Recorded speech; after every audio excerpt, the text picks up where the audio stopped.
ईश्वरଙ୍କ विचित्र नीति केउठी संपूर्ण संसार उजुड़ी जाउछि पुणी केउठी स्वामी हराउछि स्त्री को और स्त्री हराउछि स्वामी को वृद्ध बापा माँ हराउछंती पुत्र कन्या को पुणी नाबालक छोट छोट पुत्र कन्या बापा माँ को हराई अनाथ होउछंती।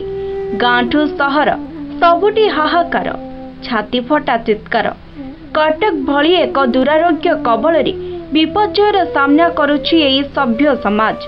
एभली एक समय कर्कट रोग पीड़ित होई अर्थ अभाव उपयुक्त चिकित्सा पाई न पारि आग पछ होई चलीगले बापा बो अनाथ होईगले बापा माँ छेउंड 12 वर्षर एकमात्र झियो 80 वर्षर वृद्ध अजय कांधरे पड़ी अनाथ नातुणीर बोझ। एभली एक हृदय विदारक घटना बालेश्वर जिला भोगराई ब्लॉक अंतर्गत आरुआ वृत्ति एक पंचायत रे देखिबाकु मिलिछि। एहाकु नै स्तब्ध होई जाइछि समग्र अंचल। सूचना मुताबक भोगराई ब्लॉक अंतर्गत आरुआ वृत्ति एक पंचायत मनुनगर ग्रामर भजहरी पात्र कर्कट रोग आक्रांत होइतिला बेले अर्थ अभाव उपयुक्त चिकित्सा न पाई गत 2016 मसीह मृत्युवरण करिथिले। भजहरी जमीबाड़ी किंबा परिवार प्रतिपोषण पाई आवश्यक रोजगार अन्य किछि पंथा नथिबारु तांको विधवा पत्नी अमिता एकमात्र छोट झियो लिजा प्रियदर्शिनी को नहीं सबु दिन पाई सेई पंचायत अंतर्गत आरुआ वृद्धि एक गाँव रे थिबा बापा घर को चली आसीथिले।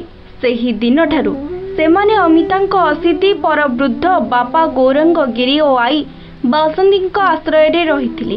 हेले विधिर विधान बड़ विचित्र।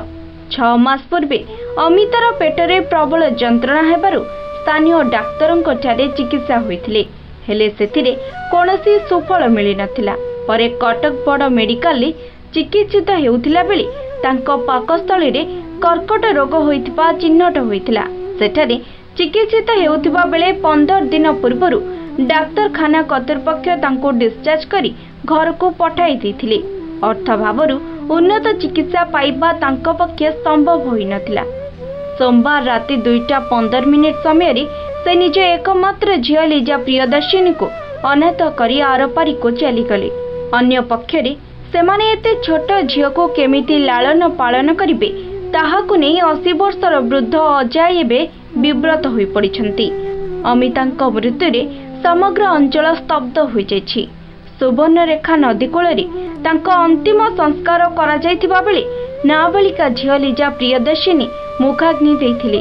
अमितांको मृत्युरे प्रमेय उत्तर ओडिशा संस्करण मुख्य सत्यशिव दास कवि सुकुमार दास समाजसेवी राजेंद्र पंडा देवेंद्र खिलार और राजकिशोर जेना हरेंद्र गिरी प्रमुखों समेत उभय ग्रामर ग्रामवासी माने शोक प्रकाश करिथिला बेले शोक संतप अनाथ झियो लिजा प्रति समवेदना जणाइबा सहित तांको भविष्यत पई उभय सरकारी और बेसरकारी स्तर रे सहायतार हाथ बढ़ाइबाकु निवेदन करिसेंती।